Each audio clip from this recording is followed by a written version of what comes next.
Madam, আপনি কি বাসা থেকে কিছু খেয়ে আসেননি? কেন বাবা এই কথা বললে কেন? আম্মু আপনাকে নাস্তা দিলে আপনি সব খেয়ে ফেললেন। আসল বাবা হয়েছে কি, তোমার আম্মু এত মজা করে রান্না করে, এই জন্য সব শেষ করে ফেলছে। কিন্তু আমার আম্মুর হাতের রান্না তো একটু মজা না, আমার একদমই খাইতে ইচ্ছা করে না, আর আপনাকে দিলে আপনি সব খেয়ে ফেলেন। বাবা তুমি কথা বলো না, তুমি তোমার কাজটা শেষ করো। না, আম্মু, আম্মু,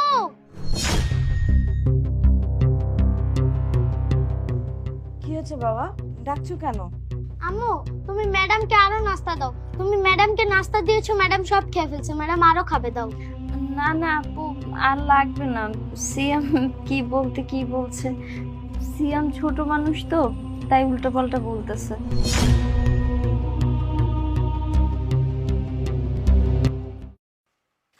সিয়াম বাবা, আন্টি তোমাকে যে যে হোমওয়ার্ক গুলো দিছি ওগুলো শেষ করে রেখো, হ্যাঁ? আমি কালকে এসে দেখবো। আজকে তাহলে আমি যাই। আচ্ছা ঠিক আছে ম্যাডাম, আসসালামু আলাইকুম। ওয়ালাইকুম আসসালাম।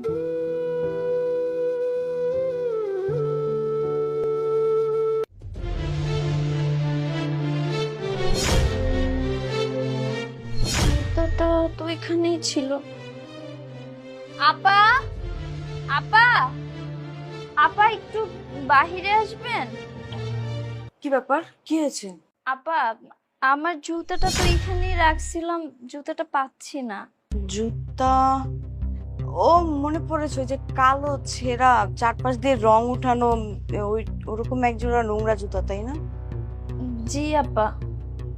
আসলে হয়েছে কি, আমি আমার বুয়াকে বললাম আমার বাসার যত ময়লা আবর্জনা আছে সবকিছু যেন ঝাড়ু দিয়ে পরিষ্কার করে ফেলে। আর জুতাটা না আমার কাছে মনে হয়েছিল কোন ভিখারি মনে হয় ফেলে রেখে গেছে। ওই জুতাটাও না মনে হয় বুয়া ঝাড়ু দিয়ে ফেলে দিছে। আরে কমিশনার ভাইয়া যে, আসসালামু আলাইকুম, কেমন আছেন? ওয়ালাইকুম আসসালাম আপা, ভালো আছি। আপনি কেমন আছেন? জি আলহামদুলিল্লাহ ভালো। তা কি ব্যাপার, এভাবে বাইরে দাঁড়িয়ে কথা বলছেন, কোনো সমস্যা হয়েছে নাকি? আরে না না, তেমন কোনো সমস্যা না।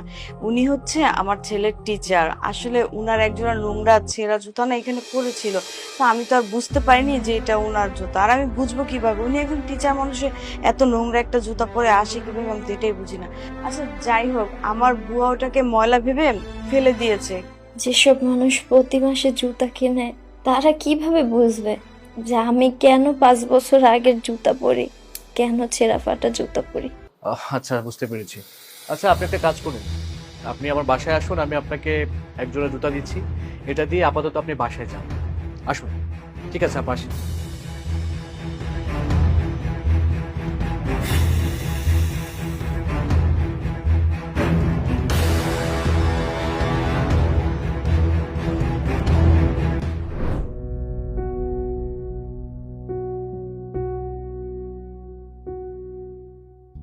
আপা আসসালামু আলাইকুম। ওয়ালাইকুম আসসালাম।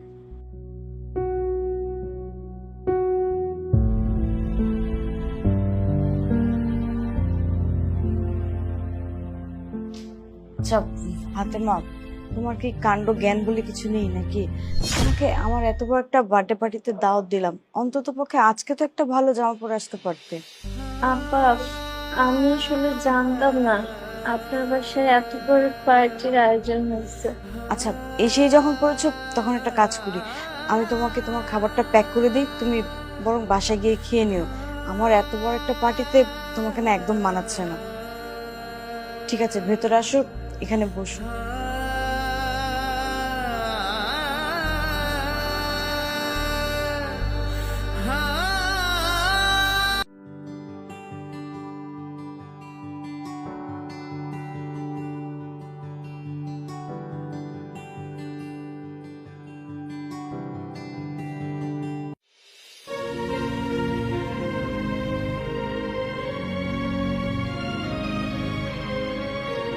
কি ব্যাপার ম্যাডাম, আপনি এখানে বসে আছেন, মন খারাপ মনে হচ্ছে?